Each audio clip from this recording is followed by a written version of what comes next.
Muchos repiten una frase como si fuera un argumento definitivo. En el Nuevo Testamento no aparece un bebé siendo bautizado, por eso el bautismo de niños no es bíblico.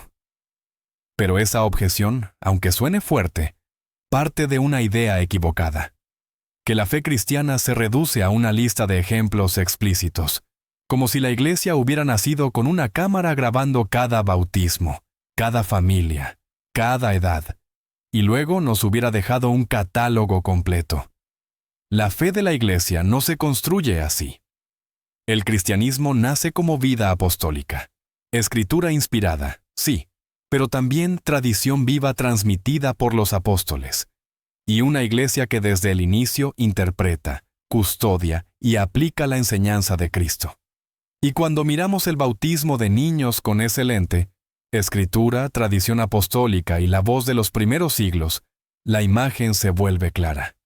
El bautismo de niños no es una invención tardía, sino una práctica coherente con el Evangelio, con la lógica del pacto, con la misión apostólica, y confirmada tempranamente por quienes vivieron cerca de las fuentes. Empecemos por lo que nadie debería negar. El bautismo es central, no es un adorno, no es un símbolo vacío. Cristo lo manda: vayan y hagan discípulos a todas las naciones, bautizándolos en el nombre del Padre y del Hijo y del Espíritu Santo, enseñándoles a guardar todo lo que les he mandado. Mateo 28, 19 a 20. Y la Iglesia, desde Hechos, lo predica como entrada real a la vida nueva. Arrepiéntanse y bautícese cada uno, para perdón de los pecados, y recibirán el don del Espíritu Santo. Hechos 2, 38. Ahora, el punto clave. ¿Por qué la Iglesia bautiza también a los hijos? Porque el Evangelio no cae en el vacío, entra en la historia, entra en una humanidad herida por el pecado, entra en familias, entra en un pueblo que entendía perfectamente lo que era un pacto con Dios. Aquí la primera piedra bíblica, la lógica del pacto. En la antigua alianza, Dios no trató con individuos aislados como si fueran islas. Trató con un pueblo y con familias. La señal del pacto, la circuncisión, se aplicaba a los niños al 8º día. Génesis 17, 10 a 12. Ese niño no entendía todo, pero entraba en la alianza y después era formado, instruido, educado en la fe del pueblo. Ahora, atención. El Nuevo Testamento no presenta el bautismo como un rito desconectado, sino como la señal de entrada al nuevo pacto. Por eso Pablo une el lenguaje del pacto y el lenguaje del bautismo. Habla de una circuncisión no hecha por manos, y la conecta con el bautismo. Sepultados con él en el bautismo, en el cual también resucitaron con él. Colosenses 2:11 a 12. No está diciendo que bautismo y circuncisión sean idénticos en todo, pero sí está diciendo que ambos funcionan como señales de incorporación al pueblo del pacto. Entonces la pregunta cambia. La pregunta ya no es: ¿me puedes mostrar un versículo que diga, ¿se bautizó un bebé de 3 meses? La pregunta bíblica es: si en el antiguo pacto los hijos estaban dentro, en el nuevo pacto, que es más grande y más pleno, ¿quedarían fuera? ¿Cristo vino a estrechar la misericordia o a ensancharla? Sigamos con el texto más citado y más mal digerido. Pentecostés. Pedro dice: arrepiéntanse, bautícense. Hechos 2:38. Y enseguida añade: porque la promesa es para ustedes y para sus hijos, y para todos los que están lejos. Hechos 2:39. Muchos responden: pero ahí habla del don del Espíritu, no del bautismo. Pero el texto es una unidad. Pedro anuncia la respuesta cristiana al Evangelio: arrepentimiento, bautismo, perdón, don del Espíritu. Y luego declara el alcance de la promesa. Lo que está diciendo es que el Evangelio no se encierra en una edad. La promesa alcanza a los hijos también. Ahora, aquí viene la objeción automática. Sí, pero un niño no puede arrepentirse. Correcto. Un bebé no comete pecados personales deliberados como un adulto.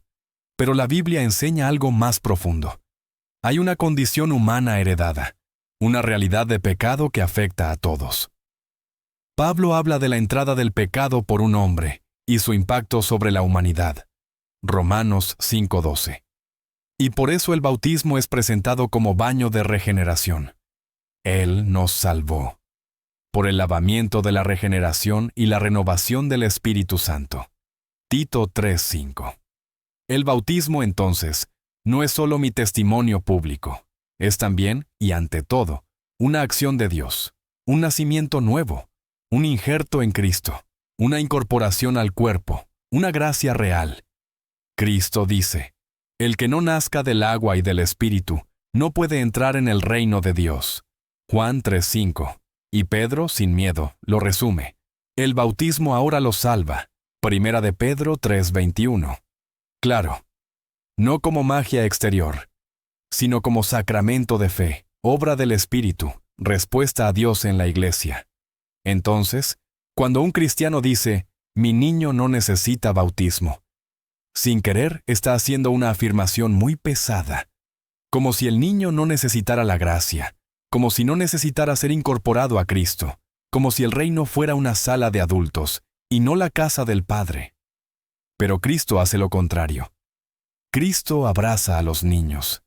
Dejen a los niños venir a mí, no se lo impidan, porque de los que son como estos es el reino de Dios.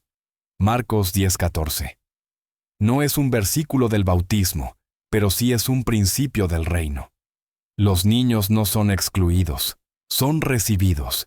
Y si el bautismo es la puerta ordinaria de entrada a la vida de Cristo, ¿con qué autoridad cerraríamos esa puerta a los pequeños?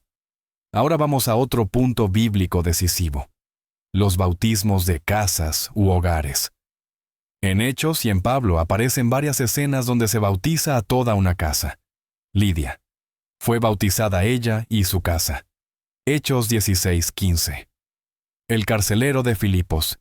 Y en aquella misma hora, fue bautizado él y todos los suyos. Hechos 16:33. Y Pablo menciona: también bauticé a la casa de Estéfanas. Primera de Corintios 1:16. ¿Prueba matemática de bebés? No es un registro civil, pero muestra un patrón apostólico. Cuando el Evangelio toma un hogar, la incorporación por el bautismo abraza a la casa. Y en el mundo antiguo, casa no era un departamento de 2 personas. Casa incluía familia extendida, hijos y a veces siervos. La objeción típica es, pero el texto dice que creyeron. En el caso del carcelero dice que se regocijó con toda su casa de haber creído en Dios. Hechos 16:34. Y aquí conviene pensar con sensatez bíblica. La fe del hogar, en la Escritura, muchas veces se expresa a través del cabeza de familia y de la respuesta comunitaria. El mismo Antiguo Testamento habla así: yo y mi casa serviremos al Señor. Josué 24:15. El hogar entra en una dirección, y luego, por supuesto, cada miembro crece, aprende, madura, confirma, responde. Y aquí entra Mateo 28 con fuerza, bautizándolos, enseñándoles. Mateo 28, 19-20. El texto no dice, enséñenles hasta que ya sean discípulos completos, y entonces bautícenlos. Dice, hagan discípulos, bautizándolos, enseñándoles. El discipulado incluye un camino. La Iglesia no bautiza porque ya son perfectos, sino para que, injertados en Cristo, sean formados. Ahora, si alguien insiste, no, primero fe consciente, luego bautismo, se puede responder con calma. Eso describe perfectamente la norma para adultos convertidos. Es lo que vemos en el eunuco etíope, al que Felipe instruye y bautiza. Hechos 8:35-38. Pero ese caso no puede usarse como una cadena para atar a los niños, porque el eunuco era un adulto pagano o temeroso de Dios, no un niño nacido en un hogar creyente. Y aquí aparece una diferencia que los primeros cristianos entendieron sin escándalo. Hay una disciplina de bautismo para adultos, catequesis previa. Y hay una incorporación de los hijos en hogares cristianos, formación posterior. No es contradicción, es aplicación pastoral del mismo mandato de Cristo. Ahora, todo esto es escritura. Pero la pregunta del siglo I y II fue exactamente esta. ¿Cómo vivió la Iglesia apostólica ese mandato? ¿Excluyó a los niños hasta que llegaran a edad de decisión, o los incorporó y luego los formó? Aquí es donde la tradición apostólica y los padres de la Iglesia hablan fuerte. Escucha primero a un testigo muy antiguo. San Ireneo de León, siglo II. Ireneo es crucial porque está cerca de la cadena apostólica. Fue discípulo de Policarpo, y Policarpo había sido discípulo de Juan. En su obra contra las herejías, Ireneo afirma que Cristo vino a salvar a todos, infantes, niños, jóvenes y ancianos. La formulación exacta aparece en Contra las herejías, segundo, 22, 4, donde Ireneo habla de la santificación de las edades. No es una acta bautismal, pero muestra una teología donde los infantes no están fuera de la salvación en Cristo, y en la mente cristiana temprana, esa salvación se comunica sacramentalmente. Ahora escucha algo todavía más explícito. Orígenes, siglo III. Orígenes dice abiertamente que la Iglesia recibió de los apóstoles la tradición de bautizar niños. Esto aparece en sus comentarios y homilías, por ejemplo, en su comentario a Romanos 5, 9, y en homilías donde habla del bautismo de niños como práctica eclesial antigua. Orígenes no lo presenta como una novedad, lo presenta como tradición apostólica, y aquí conviene detenerse. Cuando en el siglo III un maestro de esa talla afirma que es tradición recibida de los apóstoles, eso es un dato histórico teológico enorme. Porque si fuera una innovación reciente, habría polémica registrada como la hubo con otras prácticas. Pero la controversia real de ese tiempo no era si bautizar niños, sino cuándo. Y eso nos lleva hasta un testimonio luminoso. San Cipriano de Cartago, siglo III, y el concilio de obispos que responde a una pregunta concreta. Un tal Fido consultaba si debía esperarse al 8º día para bautizar, como analogía con la circuncisión. ¿Y qué responde la Iglesia de entonces? Responde que no debe negarse la gracia y que no hay que retrasar el bautismo. Incluso antes del 8º día puede administrarse. Esto está en la carta 64 de Cipriano, a Fido, donde habla la decisión sinodal. Este punto es vital. En ese debate, nadie dice, los niños no se bautizan. La pregunta no era, ¿se puede bautizar? La pregunta era, ¿hay que esperar? Y la respuesta fue, no se le niega la misericordia a nadie, ni siquiera a los recién nacidos. Ahora añade un testimonio litúrgico de los primeros siglos. La llamada tradición apostólica, asociada frecuentemente a Hipólito de Roma, siglo III. En el capítulo sobre el rito bautismal, se describe cómo se bautiza a los niños. Si pueden responder, responden. Si no, responden los padres o familiares. Eso muestra una praxis concreta. La Iglesia antigua tenía una forma establecida de incorporar a los pequeños. Y si alguien intenta decir, ¿eso es medieval?, el siglo III le responde, no. La Iglesia, cuando todavía estaba bajo persecución y sin poder político, ya tenía esa práctica. Avancemos un poco. Siglo IV. San Gregorio Nacianceno habla del bautismo de niños y de su conveniencia, discute prudencias pastorales, pero lo trata como realidad presente en la Iglesia.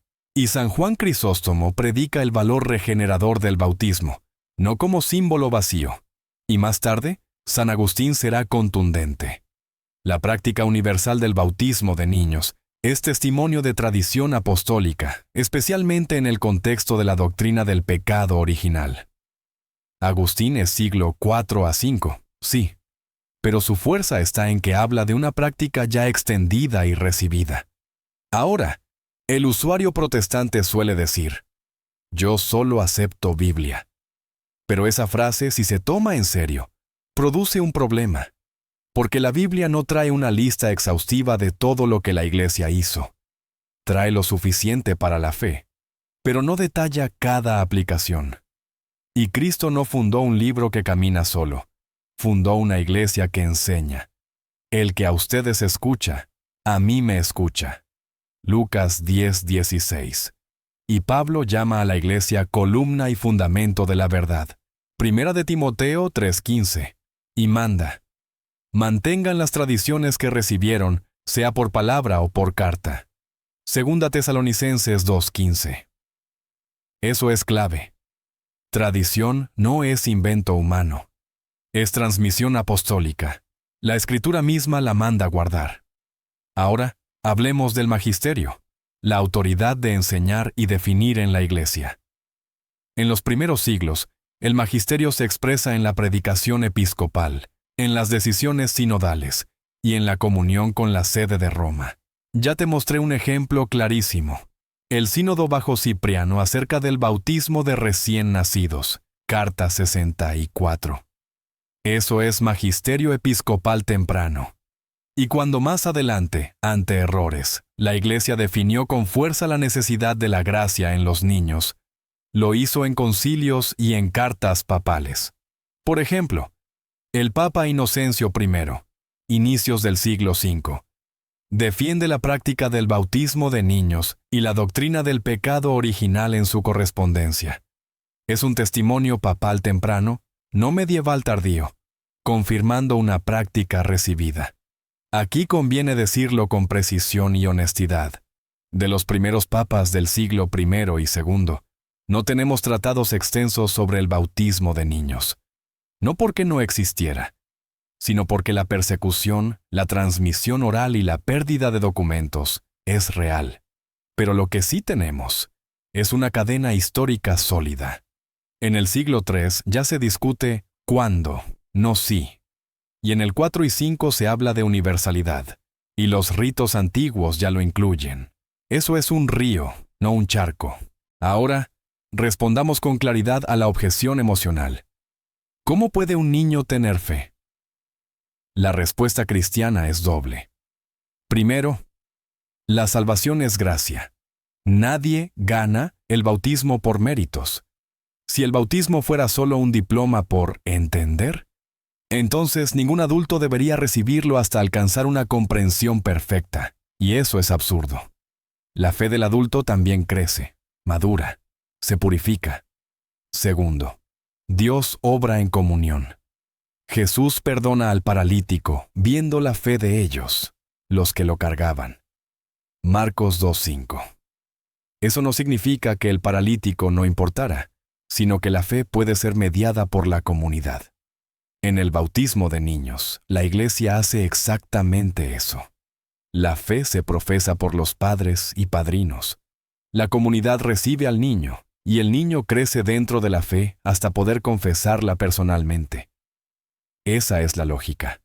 Primero pertenecer, luego comprender más profundamente. Como en una familia, nadie elige nacer, pero al crecer abraza conscientemente su identidad, su historia, su nombre. Por eso el bautismo de niños no es manipulación, es misericordia. Es abrir la puerta de Cristo al pequeño, no cerrarla. Ahora, otro punto donde muchos atacan. Pero entonces, ¿ustedes creen que el bautismo salva sin fe? Número. La Iglesia no enseña eso. La Iglesia enseña que el bautismo es sacramento de fe. En adultos, la fe es personal y explícita antes. En niños, la fe es eclesial y representada, y luego se vuelve personal al crecer. Pero en ambos casos es Dios quien actúa. Y si alguien pregunta, ¿entonces por qué no esperar? Porque retrasar sin necesidad es tratar la gracia como si fuera un premio opcional. Si crees que el bautismo es entrada a la vida nueva, ¿por qué retrasarías esa entrada? Y aquí los padres vuelven a hablar. Cipriano y los obispos no dicen, esperen. Dicen, no se niega la gracia. Ahora, una objeción final. El bautismo debe ser por inmersión. La Iglesia respeta la inmersión y la ha usado desde antiguo, pero la Escritura no reduce el bautismo a una única forma física, como si la gracia dependiera del volumen de agua. Lo esencial es el signo con agua, y la fórmula trinitaria. En el nombre del Padre, y del Hijo, y del Espíritu Santo. Mateo 28, 19. El mismo Nuevo Testamento habla de lavamiento, Tito 3:5, y de purificación. Hebreos 10:22 alude a la purificación con agua en lenguaje litúrgico. Y la praxis antigua muestra adaptaciones. El centro no es la técnica, es Cristo. Entonces, recapitulemos con orden, como lo haría un padre de los primeros siglos, sin gritos, sin insultos, con peso espiritual. Primero, Escritura. Cristo manda bautizar a las naciones, Mateo 28, 19 a 20. El bautismo está ligado a perdón y don del Espíritu, Hechos 2:38. La promesa alcanza a ustedes y sus hijos, Hechos 2:39. El patrón apostólico incluye casas bautizadas, Hechos 16:15, Hechos 16:33. Primera de Corintios 1:16. El bautismo es regeneración, Tito 3:5. Nuevo nacimiento, Juan 3:5, y participa de la salvación, Primera de Pedro 3:21. Cristo recibe a los niños en el reino, Marcos 10:14. Segundo, tradición apostólica. Orígenes afirma que la Iglesia recibió de los apóstoles el bautismo de niños. La tradición apostólica antigua describe cómo se bautiza incluso a quienes no pueden responder. La Iglesia del siglo III discute el cuándo y decide no retrasar. Cipriano, Carta 64. Tercero, magisterio temprano y continuidad. La autoridad episcopal y sinodal confirma la praxis. Y papas tempranos como Inocencio primero la sostienen en la defensa doctrinal. Y la Iglesia universal nunca dejó de hacerlo, porque lo entendió como coherente con el Evangelio. ¿Y cuál es el corazón de todo esto? Que el cristianismo no es una religión que dice, ven cuando sea suficiente. Es la fe que proclama, ven porque Cristo es suficiente. La gracia no espera a que tú tengas fuerzas, te da fuerzas. La Iglesia no bautiza a los niños porque sean adultos pequeños, sino porque son personas reales, amadas por Dios, llamadas a la vida eterna, y porque el Padre no es mezquino con sus dones. Y aquí, en tono patrístico, se puede decir así: si Cristo derrama su sangre por todos, ¿por qué excluiríamos a los más pequeños de la fuente que Él mismo dejó para el nacimiento nuevo? Si la Iglesia, desde los primeros siglos, entendió que los hijos pertenecen al ámbito de la promesa, ¿quién soy yo para contradecir a la Iglesia que recibió la fe de los apóstoles? Al final, el debate no es solo un versículo. El debate es si aceptamos que Cristo dejó una Iglesia viva, que bautiza, enseña y transmite. Porque la misma Biblia que te habla del bautismo te habla de la Iglesia que guarda la verdad, Primera de Timoteo 3:15, y de las tradiciones apostólicas, Segunda de Tesalonicenses 2:15. Y si alguien todavía te dice, no lo veo, invítalo a una pregunta simple. ¿La Iglesia primitiva, la Iglesia de los mártires, la Iglesia perseguida, bautizaba niños por ambición de poder? ¿O lo hacía por convicción de que el Evangelio es para los hijos también? Y cuando la historia responde con Orígenes, con Cipriano, con los ritos antiguos, con la continuidad, entonces no hablamos de invención, hablamos de herencia. No hablamos de novedad, hablamos de fidelidad.